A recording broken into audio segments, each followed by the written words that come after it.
Hello प्यारे साथी, कैसे आप लोग? आशा करते हैं आप लोग अच्छे होंगे। तो आज के इस वीडियो में मैट्रिक बोर्ड परीक्षा 2026 के लिए गणित के कुछ महत्वपूर्ण क्वेश्चन लाए हैं, जो कि बिहार बोर्ड एग्जाम 2026 के लिए काफ़ी इम्पोर्टेंट है। तो आप लोग इस सेशन को शुरू से अंत तक देखिएगा और लास्ट में कमेंट करके बताइएगा कि इन सभी क्वेश्चन में से आपका कितना क्वेश्चन सही हुआ है। तो आज का क्वेश्चन है ना, काफ़ी इम्पोर्टेंट है, तो आप लोग इस सेशन को अच्छा से देखिएगा। तो आज का पहला क्वेश्चन है sine square 75 degree plus sine square 15 degree बराबर। तो जब भी ऐसे प्रकार का क्वेश्चन रहेगा और दोनों एंगल का मान जोड़ेंगे तो 90 डिग्री हो जाएगा और साइन भी सेम हो तो उसका मान 1 होता है। हमेशा क्या होता है? 1 होता है। अगला क्वेश्चन देखते हैं 2 नंबर का, और 2 नंबर का क्वेश्चन कहता है 1 प्लस 10 स्क्वायर ए का मान है। 1 प्लस 10 स्क्वायर ए का मान है, तो 1 प्लस 10 स्क्वायर ए का मान होता है सेक स्क्वायर ए। क्या होता है? सेक स्क्वायर ए। अगला क्वेश्चन है 3 नंबर का, और 3 नंबर का क्वेश्चन कहता है 12 और 18 का एचसीएफ है। तो 12 और 18 का एचसीएफ पूछ रहा है, तो पहले हम निकालेंगे 12 का निकालेंगे। तो 12 का जो निकालेंगे तो 12 का गुणनखंड होगा अभाज्य गुणनखंड 2, 3, यह 12। और पहले निकालेंगे 18 का निकालेंगे तो 18 का होगा 2 गुना 3 और इसमें देखिए ये 2 कॉमन आ रहा है और ये 3 कॉमन आ रहा है, और ये दोनों को गुना करेंगे तो आएगा 6, तो इसका मौसा होगा 6। अगला क्वेश्चन देखते हैं 4 नंबर का, और 4 नंबर का क्वेश्चन कहता है यदि किसी वृत्त की त्रिज्या 3.5 सेंटीमीटर हो तो उसका व्यास। देखो, हमको पता है कि वृत्त की जो व्यास होता है ना, त्रिज्या का 2 गुना होता है। क्या होता है? त्रिज्या का 2 गुना होता है। तो हमारा त्रिज्या दिया है 3.5, तो व्यास पूछ रहा है, तो व्यास इसका 2 गुना होगा, तो व्यास कितना हो जाएगा? 7 हो जाएगा। अगला क्वेश्चन 5 नंबर का, 5 नंबर का क्वेश्चन कहता है 1/√3 किसका मान है। तो 1/√3 हम लोग याद किए हैं 10 30 डिग्री का मान है। किसका मान है? 10 30 डिग्री का मान है। अगला क्वेश्चन है 6 नंबर का, और 6 नंबर का क्वेश्चन कहता है किसी घन का आयतन का सूत्र। क्या पूछ रहा है?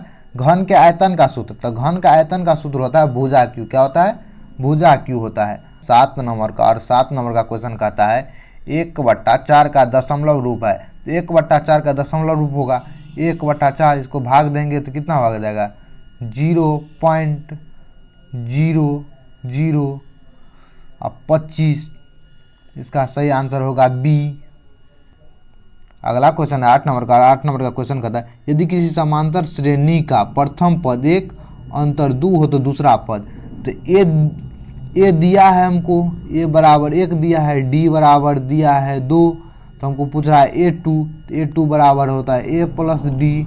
तो निकाल देंगे, ए का मान दिया है 1 और डी का मान दिया है 2, दोनों को जोड़ देंगे 3। इसका सही आंसर होगा सी। अगला क्वेश्चन देखते हैं 9 नंबर का, और 9 नंबर का क्वेश्चन कहता है त्रिभुज के क्षेत्रफल का मात्रक होता है। तो किसी भी त्रिभुज हो, आयत हो, वर्ग हो, अगर क्षेत्रफल पूछेगा तो क्षेत्रफल सेंटीमीटर स्क्वायर में होगा, या मीटर दिया रहेगा तो मीटर स्क्वायर होगा, mm दिया रहेगा तो mm स्क्वायर होगा, लेकिन स्क्वायर में होगा। किस में होगा? स्क्वायर में होगा। अगला क्वेश्चन है 10 नंबर का, और 10 नंबर का क्वेश्चन कहता है त्रिभुज के तीनों कोणों का योग होता है। तो त्रिभुज के तीनों कोणों का योग हमको पता है कि 180 डिग्री होता है। क्या होता है? 180 डिग्री होता है। अगला क्वेश्चन है 11 नंबर का, 11 नंबर का क्वेश्चन कहता है माध्यक का 3 गुना माध्य का 2 गुना का अंतर होता है। तो माध्यक का 3 गुना और माध्य का 2 गुना का अंतर बहुलक होता है। क्या होता है? बहुलक होता है। अगला क्वेश्चन है 12 नंबर का, और बहुत ही इंपॉर्टेंट क्वेश्चन है। आप लोग क्वेश्चन को अच्छा से देखिएगा, ये क्वेश्चन समझ लीजिए कि आपके पेपर में छप गया है। तो यह इंपॉर्टेंट क्वेश्चन है मूल बिंदु का निर्देशांक होता है। तो मूल बिंदु का निर्देशांक होता है 0,0। क्या होता है? 0,0। क्वेश्चन है 13 नंबर का, और 13 नंबर का क्वेश्चन कहता है 64 का वर्गमूल है। तो 64 का वर्गमूल होता है 8। कितना होता है? 8 होता है। 14 नंबर का, और 14 नंबर का क्वेश्चन कहता है यदि x² - 16 बराबर 0 तो x का मान। x² - 16 बराबर 0 दिया है, तो -16 को इस साइड ले जाएंगे तो प्लस हो जाएगा 16, और इधर से स्क्वायर हटाएंगे तो इधर चढ़ेगा रूट, तो इसका मान हो जाएगा +-4। क्या होगा? +-4। Option number C. अगला क्वेश्चन है 15 नंबर का, और 15 नंबर का क्वेश्चन कहता है 37 डिग्री का मान क्या होता है? तो 37 डिग्री का मान 1/2 होता है। क्या होता है? 1/2 होता है। अगला क्वेश्चन है 16 नंबर का क्वेश्चन कहता है किसी वर्ग का विकर्ण होता है। तो किसी भी वर्ग का विकर्ण हमेशा क्या होता है? बराबर होता है। जैसे कि मान के चलिए ये वर्ग है, ये वर्ग है, इसका विकर्ण इक्वना से इक्वना होगा, एगो इक्वना से इक्वना होगा। तो ये दोनों विकर्ण जो होगा ना आपस में बराबर होगा। 17 नंबर का क्वेश्चन कहता है 2 का घन है। तो 2 का घन होता है 8। क्या होता है? 8। अगला क्वेश्चन है 18 नंबर का क्वेश्चन कहता है पाई का मान होता है। तो पाई का मान होता है 3.14। क्या होता है? 3.14। अगला 20 नंबर का क्वेश्चन कहता है निम्नलिखित में कौन सबसे छोटी प्राकृत संख्या है? तो सबसे छोटी प्राकृत संख्या होती है 1, क्योंकि प्राकृत संख्या वैसी संख्या कहते हैं जो गिनती की संख्या हो। तो गिनती की संख्या को प्राकृत संख्या कहते हैं। तो गिनती हम 1 से शुरू करते हैं और सबसे छोटी पूछ रही है, इसलिए सबसे छोटी संख्या प्राकृत संख्या होगी 1। ऑप्शन नंबर बी सही होगा। 20 नंबर का क्वेश्चन कहता है आयत के आमने सामने की भुजा होती है। तो आयत के आमने सामने की भुजा हमेशा क्या होती है? बराबर होती है। क्या होती है? बराबर होती है। अगला क्वेश्चन है 21 नंबर का क्वेश्चन कहता है निम्नलिखित में कौन परिमेय संख्या है? तो परिमेय संख्या कौन है? तो परिमेय संख्या वैसी संख्या को कहते हैं जो p/q के रूप में हो। तो ये देखिए p/q के रूप में नहीं है, रूट में है, ये भी रूट में है, ये भी रूट में आएगा, लेकिन √25 का मान निकालेंगे तो 5 होगा। तो ये परिमेय संख्या होगा। अगला क्वेश्चन देखते हैं 22 नंबर का क्वेश्चन कहता है निम्नलिखित में कौन अपरिमेय संख्या है? तो अपरिमेय संख्या √3 एक अपरिमेय संख्या है, बाकी सब परिमेय संख्या है। अगला क्वेश्चन है 23 नंबर का क्वेश्चन कहता है √12 परिमेयकरण गुणांक है। √12 का परिमेयकरण गुणांक। तो √12 में कौन ऐसी संख्या से गुणा करेंगे कि इसका रूट हट जाएंगे? तो √12 में √3 से गुणा करेंगे, ये हो जाएगा √36। कितना हो जाएगा? √36। तो इसका वर्ग निकल जाएगा 6, इसलिए इसका परिमेयकरण गुणांक होगा √3। अगला क्वेश्चन देखते हैं 24 नंबर का, और 24 नंबर का क्वेश्चन कहता है यदि किसी त्रिभुज की 2 कोण 50 डिग्री 60 डिग्री हो तो तीसरा कोण होगा। तो 2 कोण दिया है, हमको पता है कि त्रिभुज की तीनों कोणों का योग कितना होता है? तो 180 डिग्री होता है। ये क्वेश्चन हमने ऊपर अभी ही पढ़ा। और 2 कोण दिया है, तो 2 कोण दिया है 60 और 50, दोनों को जोड़ेंगे तो ये हो जाएगा 110 डिग्री। 180 में से 110 डिग्री घटा देंगे तो हो जाएगा हमारा 70 डिग्री। तो इसका सही आंसर होगा ए।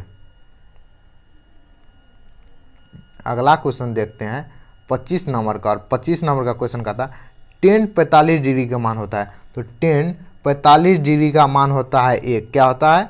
1 होता है। अगला क्वेश्चन है 26 नंबर का, और 26 नंबर का क्वेश्चन कहता है 64 के अभाज्य गुणनखंड में 2 का घात।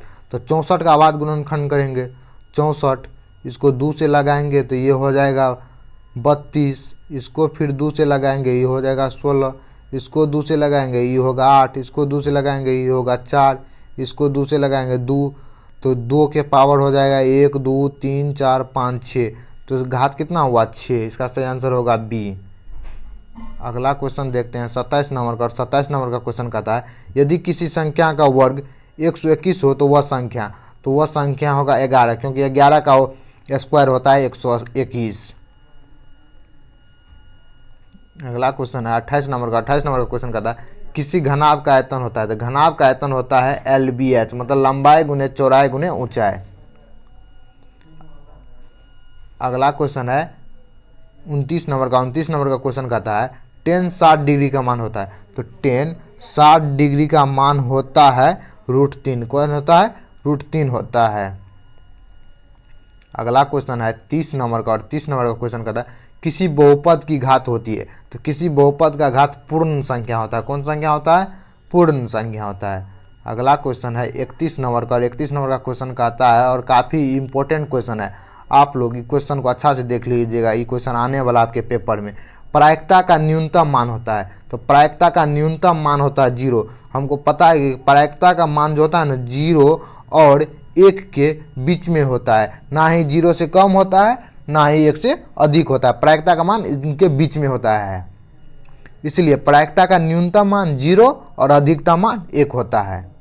अगला क्वेश्चन है 32 नंबर का, और 32 नंबर का क्वेश्चन कहता है किसी वृत्त का क्षेत्रफल निर्भर करता है। तो किसी वृत्त का क्षेत्रफल निर्भर करता है किस पर? त्रिज्या पर। क्योंकि वृत्त का क्षेत्रफल निकालेंगे तो हमको त्रिज्या पता रहना चाहिए। त्रिज्या पता नहीं रहेगा तो हम वृत्त का क्षेत्रफल नहीं निकाल सकेंगे। अगर व्यास दिया है तब पर भी हम त्रिज्या निकालेंगे, तब ना क्षेत्रफल निकालेंगे। इसलिए वृत्त का क्षेत्रफल निर्भर करता है त्रिज्या पर। अगला क्वेश्चन देखते हैं 33 नंबर का। 33 नंबर का क्वेश्चन कहता है प्रायिकता का अधिकतम मान होता है। तो प्रायिकता का अधिकतम मान अभी ये बताएं कि प्रायिकता का मान 0 और 1 के बीच में होता है। तो प्रायिकता का अधिकतम मान 1 होगा, न्यूनतम मान 0 होता है। अगला क्वेश्चन है 34 नंबर का। 34 नंबर क्वेश्चन कहता है बिंदु -2,5 का भुज है।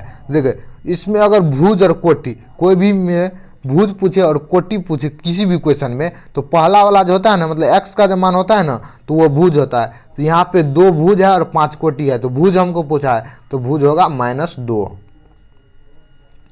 अगला क्वेश्चन है 35 नंबर का। 35 नंबर का क्वेश्चन कहता है 343 का घनमूल है। तो 343 का घनमूल होता है 7। क्या होता है?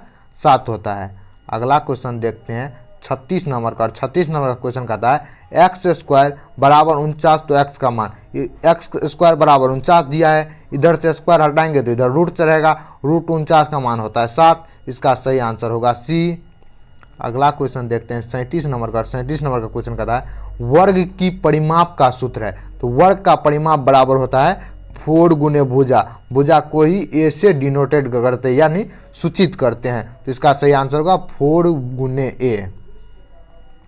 अगला क्वेश्चन है 38 नंबर का। 38 नंबर क्वेश्चन कहता है 0 से बड़ी संख्या का वर्गमूल होता है। तो 0 से बड़ी संख्या का वर्गमूल, तो 0 से बड़ी संख्या का वर्गमूल होगा धनात्मक, क्योंकि 0 से बड़ी संख्या धनात्मक होती है। तो इसलिए उसका वर्गमूल निकाले, घनमूल निकाले, आयतन निकाले या कुछ भी निकाले तो वह संख्या धनात्मक संख्या आएगा।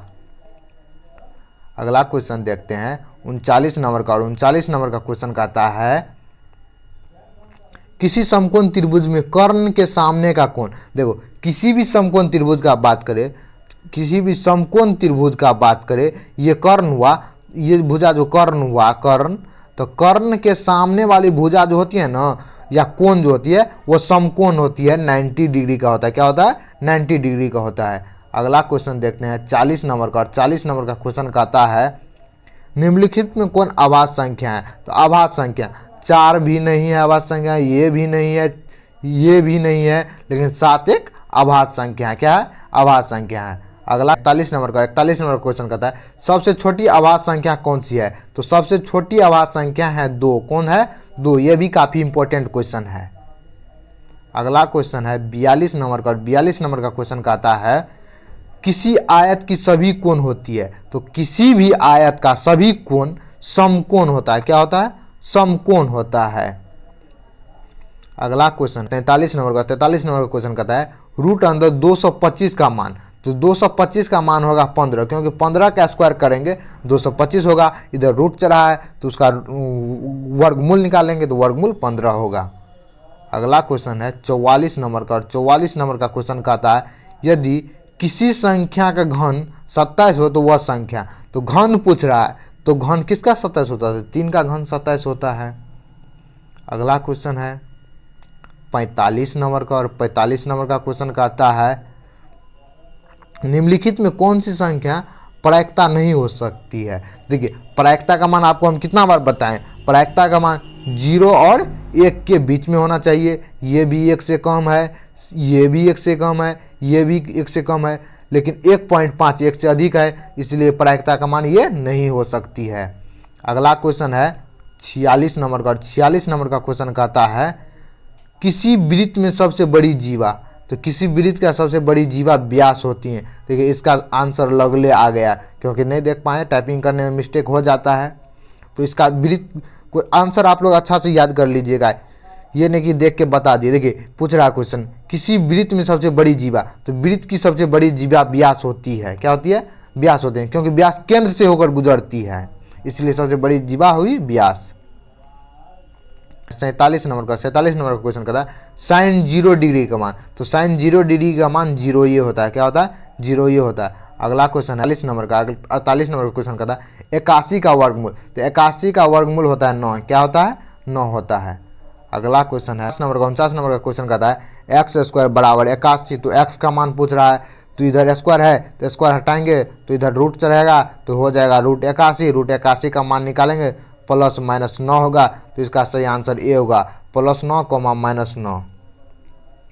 अगला क्वेश्चन है और लास्ट क्वेश्चन है 50 नंबर का, और 50 नंबर का क्वेश्चन कहता है किसी संख्या का वर्ग और घन दोनों धनात्मक होंगे यदि संख्या धनात्मक हो, यदि संख्या धनात्मक होगा तो उसका वर्ग घन क्या होगा? धनात्मक होगा। तो आज के वीडियो में इतना ही। वीडियो कैसा लगा? वीडियो अगर अच्छा लगा हो तो आप लोग चैनल को लाइक और सब्सक्राइब कीजिएगा और बताइएगा कि आपका इन 50 क्वेश्चन में से कितना क्वेश्चन सही हुआ। धन्यवाद।